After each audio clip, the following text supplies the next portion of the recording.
My name is Jun Woo-seo, Deputy Secretary General at Korea Model United Nations, and I will be your Master of Ceremony for today's orientation.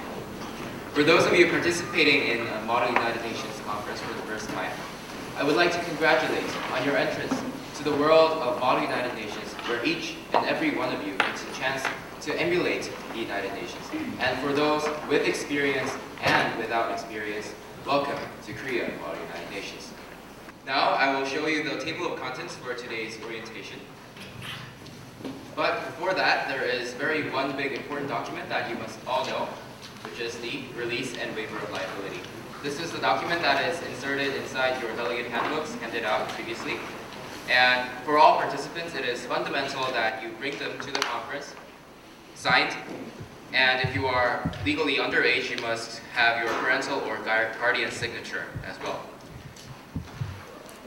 Also, we have invited a guest speaker, Mr. Ho Jung-ma, and his special lecture is scheduled at 4 p.m. For delegates who wish to attend the lecture, even though you may have not previously assigned for it, you may also register today and approach the registrar at the front gate of this committee room, the same person who has received your attendance for this orientation. Now, without further ado, I would like to invite our Secretary General, Ms. Kim Joo-young, for the first part, Introduction to Model United Nations. Please welcome her with a warm round of applause.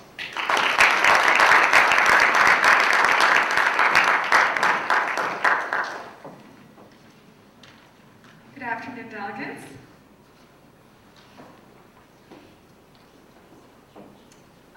Hi, my name is Joo-young Kim. I am your Secretary General for KMUN2013. And today I will briefly talk about Model United Nations in general and about the Secretariat.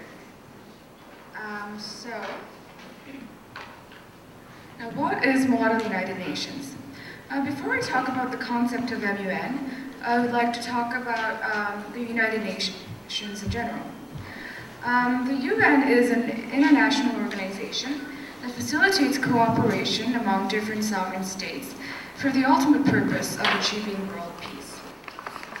And the organization addresses a number of international issues such as extreme poverty and human rights violations. And Model United Nations is a simulation of the conferences held in these international organizations. And most of these conferences are based on committees within the UN, and as the title Model UN suggests. And in KMUN2013, for example, we have a number of the typical UN subsidiaries, and also a special organization, the East Asia Summit.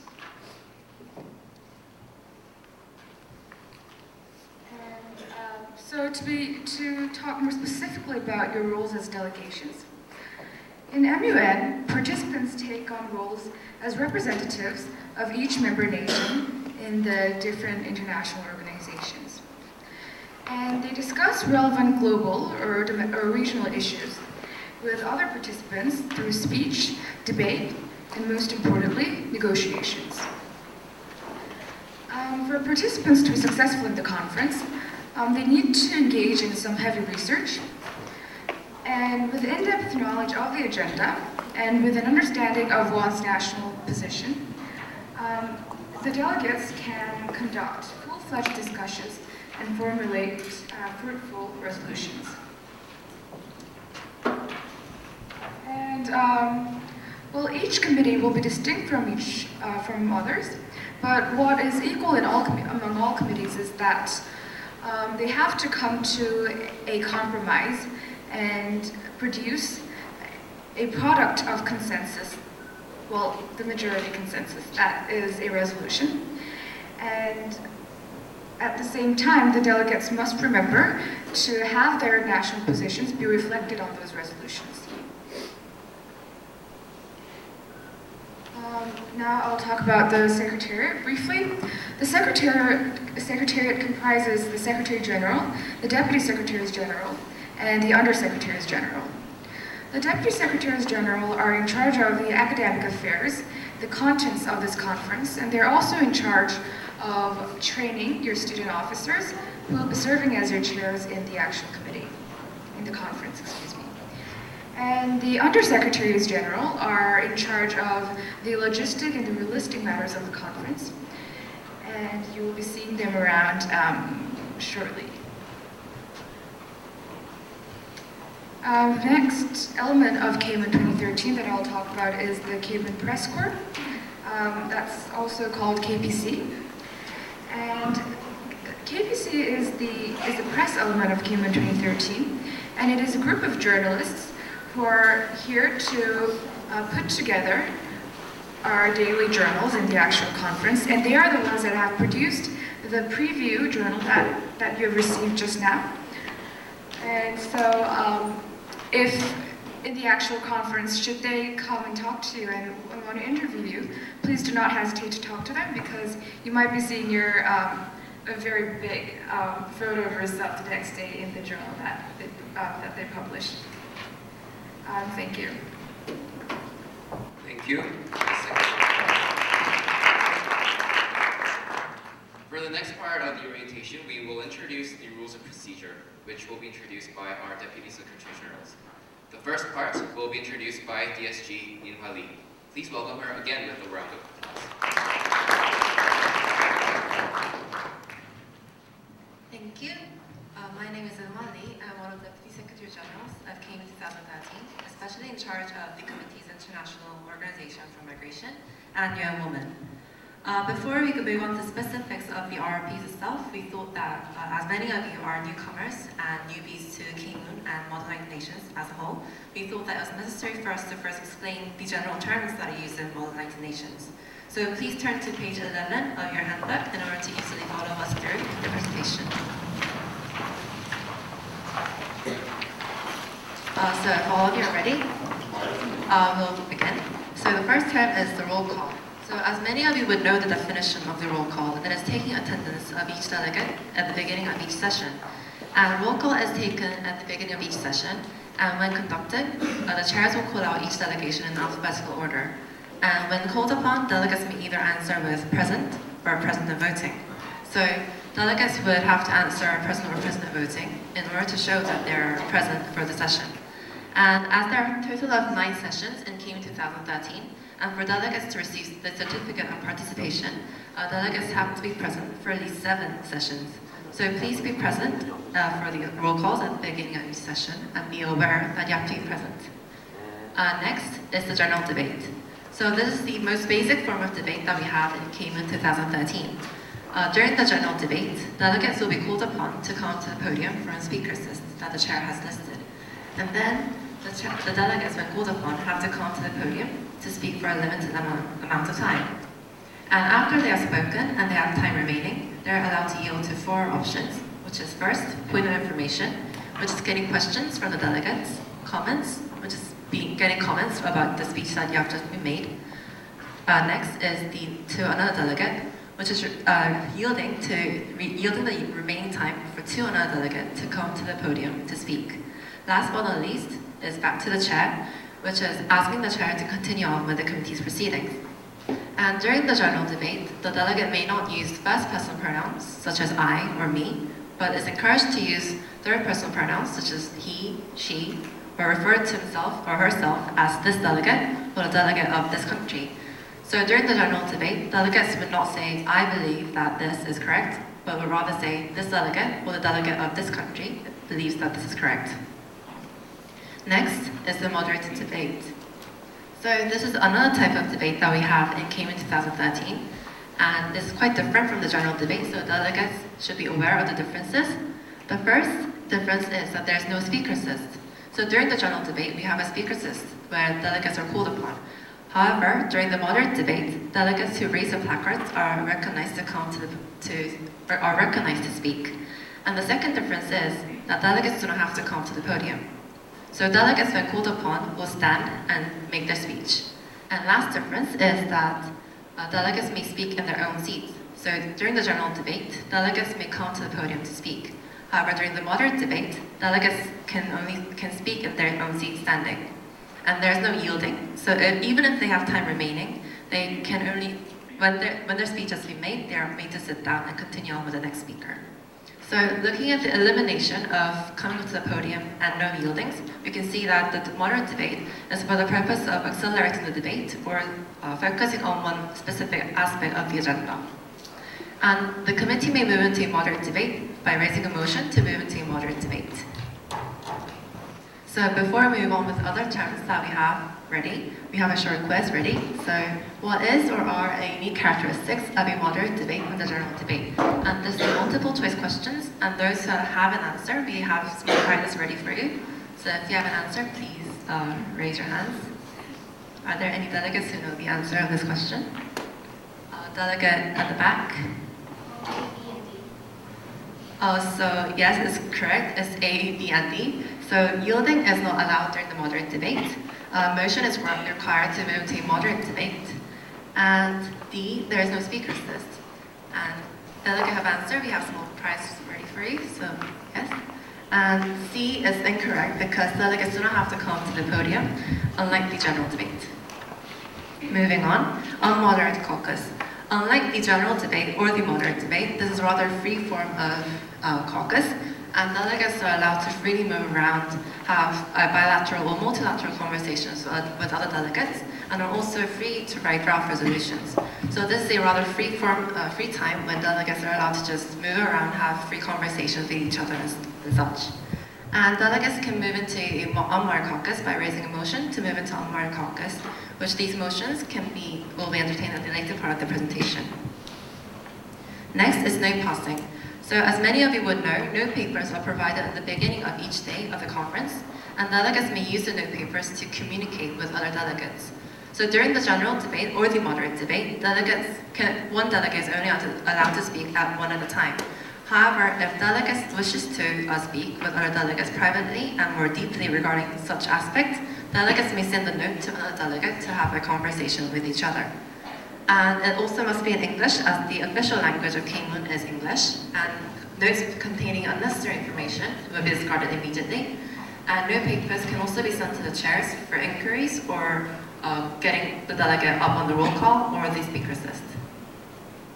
Next is the draft resolution. So this is an official document of KMUN 2013, which is supposed to contain suggestions for the agendas and the topics that have been discussed during the committee, the discussion during the committee sessions. And it should be containing suggestions for the agenda and should be the final result of the discussion that has been done.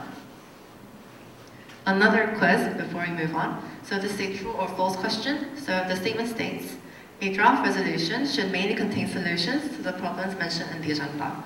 Is this true or false? Any delegates who knows the answer? Okay, if none is willing to answer and no one is sure regarding the answer itself, draft resolutions should contain solutions to the problems mentioned in the agenda, as it is the official document containing the suggestions and improvement that should be made regarding the status quo. So please bear in mind that this is a very important document that all delegates should contribute in writing the resolution during the conference itself. Moving on, amendment. So as many of you can assume from the name itself, amendment is for the purpose of amending the draft resolution. So as draft resolution cannot contain all information that all delegates agree, amendments can be written to amend the draft resolution so that the majority of the delegates in the committee would agree upon the document. Next is the working paper. Unlike the draft resolution or the amendment, this is a rather informal document which can contain charts, graphs, illustrations, and long texts, and is mainly for the purpose of sharing information and distributing information to the whole committee. However, in KMUN 2013, the Secretary highly encourages the use of working paper as a draft resolution, as there is no procedural matters that binds the working paper and is more convenient to use in the committee proceedings. So another quiz that may be the last in this section.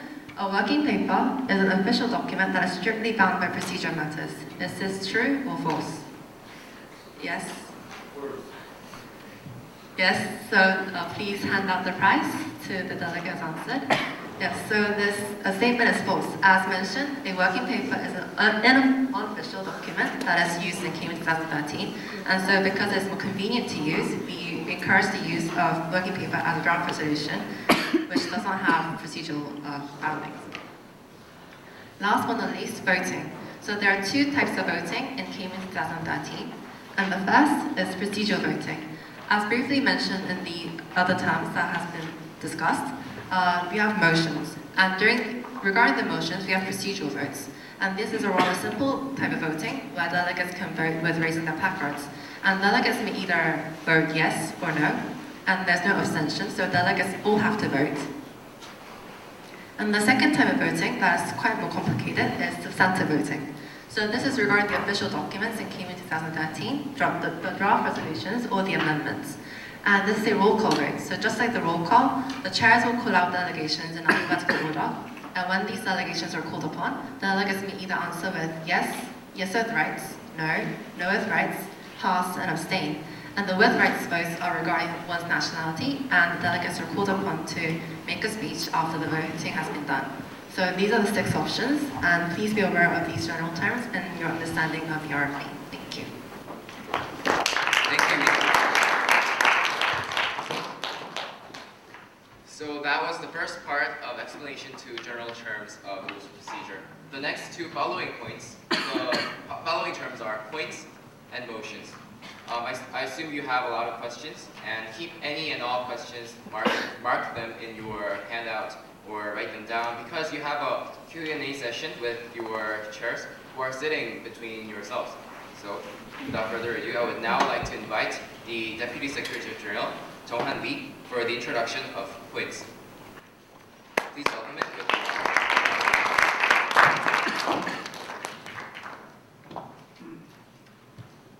Thank you, and good afternoon. My name is Jong-han Lee, and I am the Deputy Secretary General of KMUN 2013, and in charge of the University Division, EAS and ECOSOC.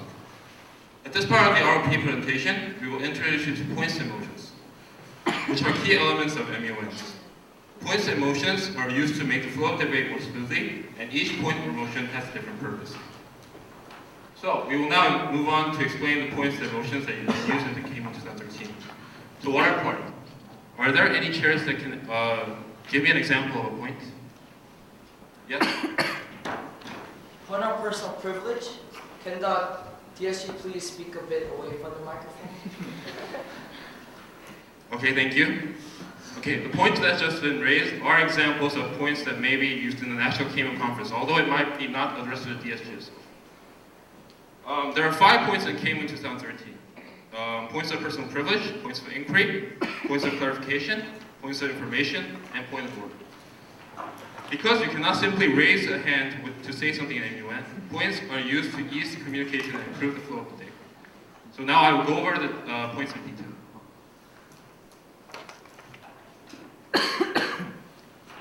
Okay, so first we have a point of personal privilege. You can use this point when you feel the room temperature is too hot or too cold.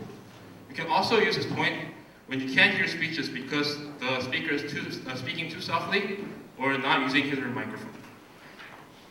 This point can be also used when you have a problem with your surroundings. So an example of using the point of personal privilege would be point of personal privilege to the chair. This delegate feels that the room temperature is too low. Can we raise the temperature?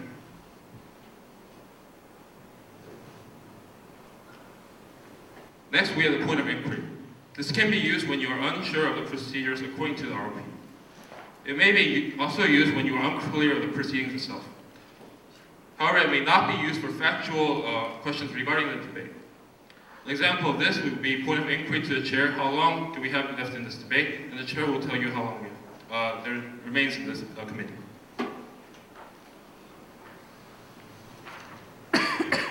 Point of clarification is used by the delegate to a delegate who has finished his or her speech. This can be used to clear state unclear terminology used in the speech itself, or in situations of mishearing the content of speech. The delegate may say, point of clarification, to the delegate of USA, I mean blah blah blah, when you say blah blah blah.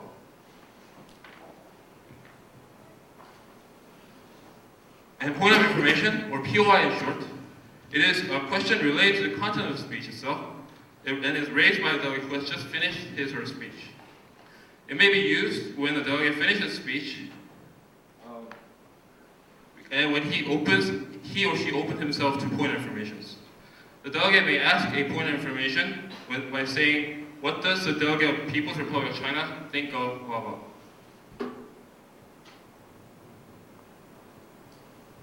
Last but not least, we have the point of order. It is used when the procedures are not according to the KMUN2013 ROP.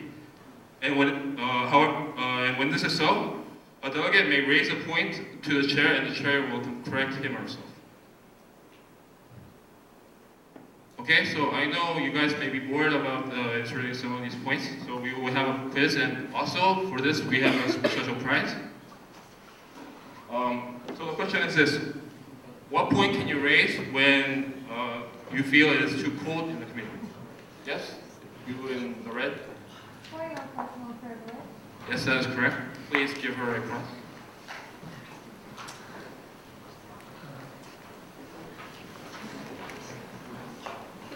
Okay, next. Actually, this was a multiple choice question, but she guessed very smartly, so yeah. Okay, the next question would be, what point can you raise when you want to find out how much time is left in the session? Yes? We have the back one at inquiry? Yes, that is correct. Please give them a prize as well. Okay, the next question would be a little tricky, so you have to think before you answer. And the question is, what point can you read when you raise when you have to go to the restroom? Yes. Yes, that is correct. Technically, you don't have to raise any points when you have to go to the restroom.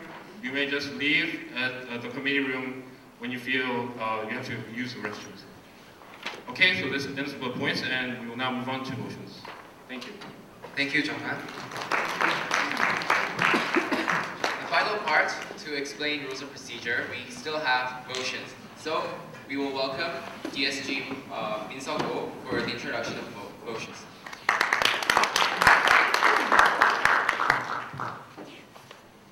Thank you. Hello, my name is Min Seo-go. I'm a Deputy Secretary General of Korean Model United Nations 2013 and is specific in charge of General Assembly 4 and United Nations Security Council.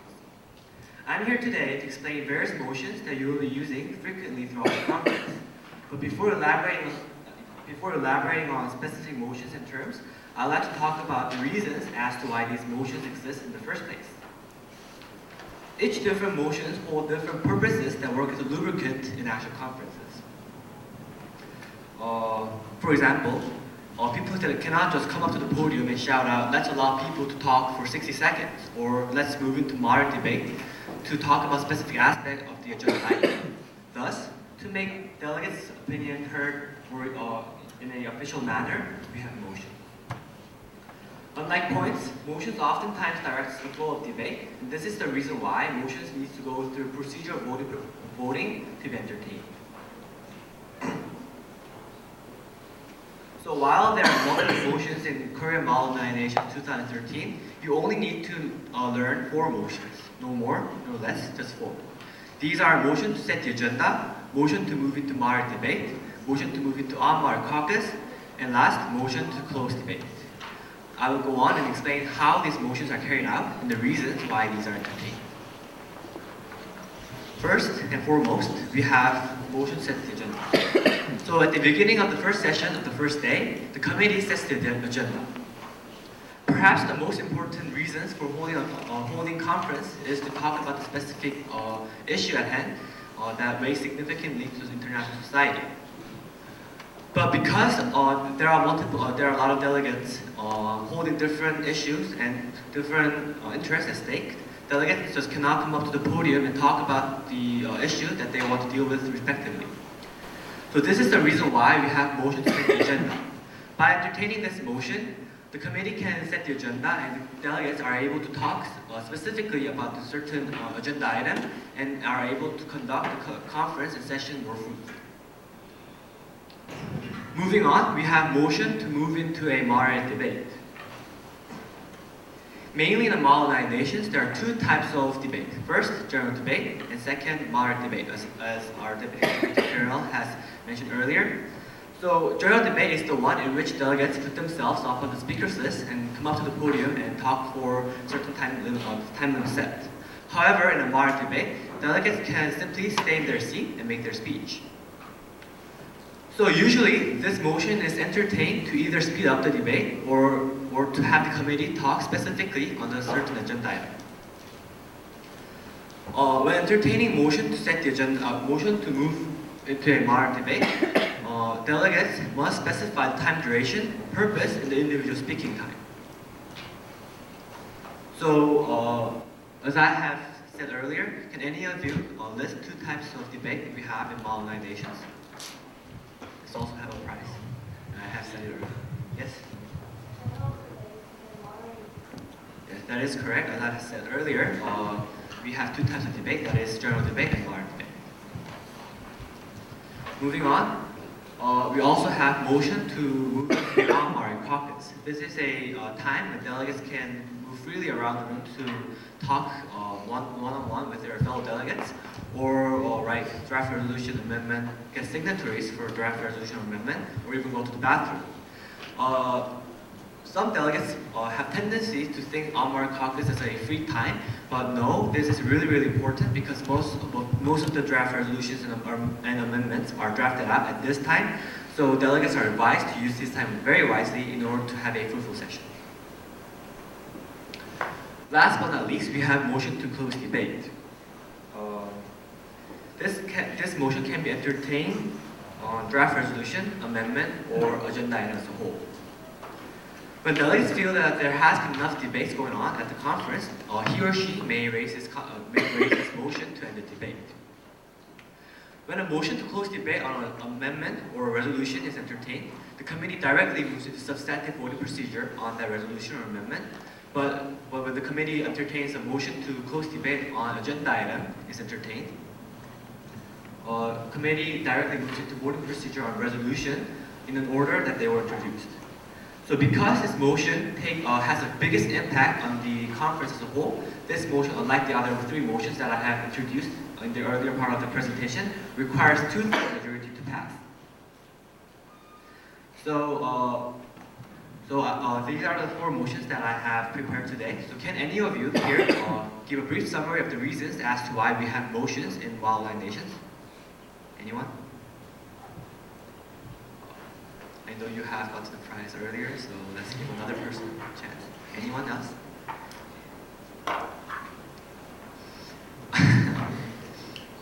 No one? The delegate who has raised his hand earlier, I'd like to give a summary. Because the entire conference might see if there are no motions. Yes, as I have said earlier, motions are there to make delegates' requests heard officially, right? So could you please give our delegate the prize? Thank you.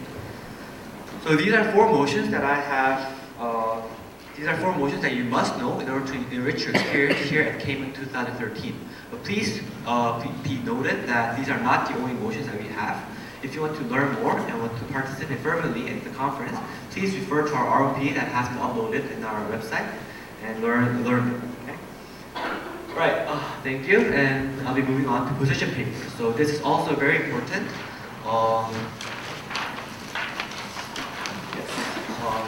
To start off, what is a position paper? Position paper is a paper that delegates must write before the conference, and this will be all graded, so you have to write it. So a position paper is a paper that is based on a thorough research on a country stance.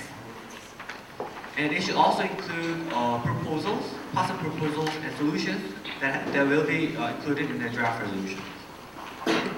So there are basically 3 elements that you must include in a position paper. First, clear and concise language. Second, overview of country stance. Third, proposal for the draft resolution. So firstly, clear and concise language. Because position paper is what you guys will refer back to during the conference, it is very crucial that you write position paper in a clear and concise manner. Second, overview of country stance. As you know, as you can refer from its name, position paper is the one in which you show your stance on the agenda item. So it is very crucial that you research thoroughly before the conference starts and write them so that the chairs can know what your stance is and other delegates may also well know what your stance is regarding the agenda item. Lastly, proposal to the resolution. It is very safe to say model united nation is almost all about writing draft resolutions. So it is very crucial that you take part in and contribute to drafting out resolution. So before coming to the conference, please research and have several proposals that will be included in draft resolution. Also, position paper, we encourage delegates to include important facts and statistics in your position paper as to make them more reliable in writing them. Next is format and organization. This is also very important. So the recommended length of position paper is 1 to 2 pages long. Pictures, illustrations, and graphs should not be included in position papers. The right title format should be name, committee, country. The file format should be either Word document or PDF file. Hangul will not be accepted, so please be noted. If you just get them wrong, you will be deducted, so please keep that in mind. Moving on, the due date for the position paper is January 7th by midnight, so that's day after tomorrow. You don't have much time, so when you go home, please start on that. And you have to send them to positionpaper@kmun.net in the right title format, in the right file format. As I said earlier, if you get them wrong, you will be deducted a point. Late submission will also be deducted and penalized. Plagiarism will not be tolerated. If you plagiarize, if delegates are found to be plagiarizing, it will be marked 0 and it will have a grave impact in the future oral considerations, so please keep that in mind.